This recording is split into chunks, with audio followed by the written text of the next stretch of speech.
வணக்கம். இன்றைய முக்கிய செய்திகள். புதுச்சேரியில் உள்ள மேல் சாத்தமங்கலம், அரியூர், ஆரைப்பாளையம் உள்ளிட்ட பகுதிகளில் உள்ள அங்கன்வாடி மையங்கள் பழுதடைந்திருக்கின்றது. இதனை தனியார் அமைப்பு மூலம் சுமார் 30 லட்சம் ரூபாய் செலவில் அங்கன்வாடி மையங்கள் புனரமைக்கப்பட்டு இதை பயன்பாட்டுக்கு கொண்டுவரும் நிகழ்வு நடைபெற்றது. இதில் சிறப்பு விருந்தினராக கலந்து கொண்ட சமூக நலத்துறை அமைச்சர் தேனி ஜெயக்குமார் அங்கன்வாடிகளை திறந்து வைத்தார். பின்னர் நிகழ்ச்சியில் பேசிய அவர், தமிழகம் சுயசார்பான மாநிலம், ஆனால் புதுச்சேரி என்பது மத்திய அரசை சார்ந்து இருக்கக்கூடிய ஒரு மாநிலமாகும். அதனால் மத்திய அரசு ஒதுக்கும் நிதிகளையே நாம் செலவு செய்து வருவதாக அவர் குறிப்பிட்டார். மேலும் முதியோர் உதவித்தொகை உயர்த்தி வழங்கப்பட்டுள்ளது. மாதம் உரிமை தொகை 1000 ரூபாய் வங்கிக் கணக்கில் செலுத்தப்பட்டு வருகின்றது என்று குறிப்பிட்ட அவர், 100 நாள் வேலை நாட்களை அதிகரிக்க உள்ளதாகவும் மேலும் வழங்கப்படுகின்ற சம்பளத்தையும் உயர்த்தி வழங்கப்பட உள்ளதாகவும் அமைச்சர் தேனி ஜெயக்குமார் தெரிவித்தார். இந்த நிகழ்ச்சியில் திட்ட அதிகாரி ஆறுமுகம், குழந்தைகள் மேம்பாட்டு நலத்திட்ட அதிகாரி பாலாஜி மற்றும் தனியார் நிறுவன அதிகாரிகள், ஊழியர்கள், பொதுமக்கள் என திரளாக கலந்து கொண்டார்கள். புதுச்சேரி அரசின் வட்டார வளர்ச்சி அலுவலகம் மூலம் வில்லியனூர் சட்டமன்ற தொகுதிக்குட்பட்ட வில்லியனூர் கிராம பஞ்சாயத்தில் மகாத்மா காந்தி தேசிய ஊரக வேலை உறுதி திட்டத்தின் மூலம் ரூபாய் 14,89,000 மதிப்பீட்டில் ஒதியம்பட்டு கிழக்கு கிராமத்தில் சங்கராபரணி ஆற்றின் கரையை பலப்படுத்தும் பணியின் துவக்க விழா நடைபெற்றது. இதில் சட்டமன்ற எதிர்க்கட்சித் தலைவரும் தொகுதி சட்டமன்ற உறுப்பினருமான சிவா அவர்கள் கலந்து கொண்டு 100 நாள் பணியினை துவக்கி வைத்தார்.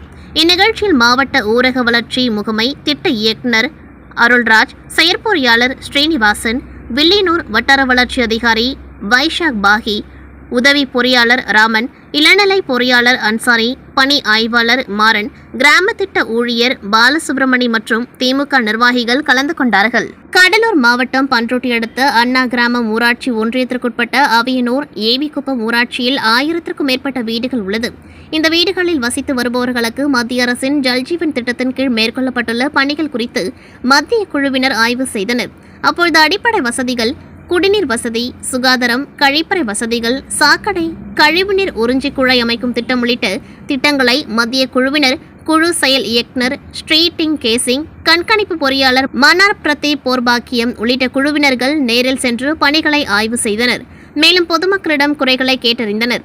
ஆய்வின் பொழுது ஊராட்சி மன்ற தலைவர் பூவராகவன், விஜயலட்சுமி, பிரகாஷ், ஊராட்சி மன்ற துணைத் தலைவர்கள் புஷ்பவள்ளி, இளையராஜா, பாஸ்கரன், அதிமுக கவுன்சிலர் சிவகாமி, அண்ணா கிராமம் வட்டார வளர்ச்சி அலுவலர் ரவிச்சந்திரன், ஊராட்சி செயலாளர்கள், வார்டு உறுப்பினர்கள் உடன் இருந்தனர். புதுச்சேரி உப்பளம் தொகுதிக்குட்பட்ட பகுதியில் வளர்ச்சி பணிகள் குறித்து தீவிர ஆலோசனை நகராட்சி மேரி கட்டடத்தில் ஆணையர் கந்தசாமி மற்றும் செயற்பொறியாளர் சிவபாலன் அவர்களுடன் நடைபெற்றது. இதில் உப்பளம் தொகுதி திமுக சட்டமன்ற உறுப்பினர் அனிபால் கென்னடி அவர்கள் பங்கேற்றார். அவர் தேங்கி நிற்கும் நகராட்சி பணிகள் குறித்து ஆலோசனை மேற்கொண்டார். ஏஎஃப்டி மைதானத்தில் தற்காலிக பேருந்து நிலையம் வந்த பிறகு பொறியாளர்கள் அங்குதான் கவனம் செலுத்தி வருகின்றனர். தொகுதி பணிகள் அப்படியே நிலுவையில் உள்ளது. வருத்தத்திற்குரிய ஒன்றாக உள்ளது. எவ்வளவு வேகமாக பணிகளை செய்கிறார்களோ அப்பொழுதுதான் மன நிறைவாக இருக்கும். குறிப்பாக குபேர் திருமண மண்டபம் புனரமைப்பு பணி தொடங்கி முடிக்க வேண்டும். பூஜை செய்து தொடங்கப்பட்ட பணிகள் நடைபெறவில்லை. ஸ்ரீனிவாச படையாட்சி வீதி, தமிழ்தாய் நகர், வம்பக்கீரப்பாளையம் கிழக்கு கடற்கரை சாலை வழியாக வாய்க்கால் மூலம் கழிவுநீர் வெளியேற்று பணிகள் யாவும் முடியாமல் இருக்கின்றது. அதேபோல் நேதாஜி நகர் 3 சமுதாய கூடத்தில் முதல் மாடி கட்டிடம் பணி, உடையார் தோட்டம், ஆட்டுப்பட்டி, திபுராயப்பேட்டை ஆகிய இடங்களில் இருக்கும் பழைய கழிப்பிடம் புனரமைப்பு பணிகள், பெரியப்பள்ளி வீரர்வேலி பகுதியில் 2.25 கோடி ரூபாய் செலவில் மேற்கொள்ளப்பட்ட பணிகளில் லதீப் வீதி, சுல்தான் வீதி, அப்பாவு மேஸ்திரி வீதி, புண்ணியக்குட்டி வீதி ஆகியவை போடாமல் விடுபட்டு உள்ளது. வீரர்வேலி பகுதியில் உள்ள மொரசிஸ் வீதி, லதீப் வீதி மற்றும் கீரக்கடை சந்து, பாரதி வீதி முதல் காந்தி வீதி வரை பணிகள் நடக்காமல் இருக்கின்றது. அதேபோல வானரப்பேட்டை, ஜெயராம் செட்டியார் தோட்டம் சாலை மற்றும் வாய்க்கால் அமைக்கும் பணி நடைபெறவில்லை. ராசவுடையார் தோட்டம் வடிகால் மேலே சாலை அமைக்கும் பணி 3 கோடி ரூபாய் செலவில் கடலூர் சாலையிலிருந்து உப்பனாறு வாய்க்கால் வரை வாய்க்கால் சீரமைப்பு பணி பல்லவன் வீதியோடு நிற்கின்றது. தமிழ்தாய் நகர், புறாக்குளம் ஒரு பக்கம் மட்டும் நடைபாதை வழி அமைத்துள்ளோம். மீதம் 3 புறமும் வழி அமைத்து கொடுக்கும்படி கேட்டுக்கொண்டார். மேலே குறிப்பிட்ட அனைத்து பணிகளும் முடியாமல் கிடப்பில் போடப்பட்டு இருக்கின்றது. யாவற்றையும் ஒரு வருடத்திற்குள் முடித்துக் கொடுக்கும்படி சட்டமன்ற உறுப்பினர் அனிபால் கென்னடி அவர்கள் தீவிர ஆலோசனை நடத்தினார்.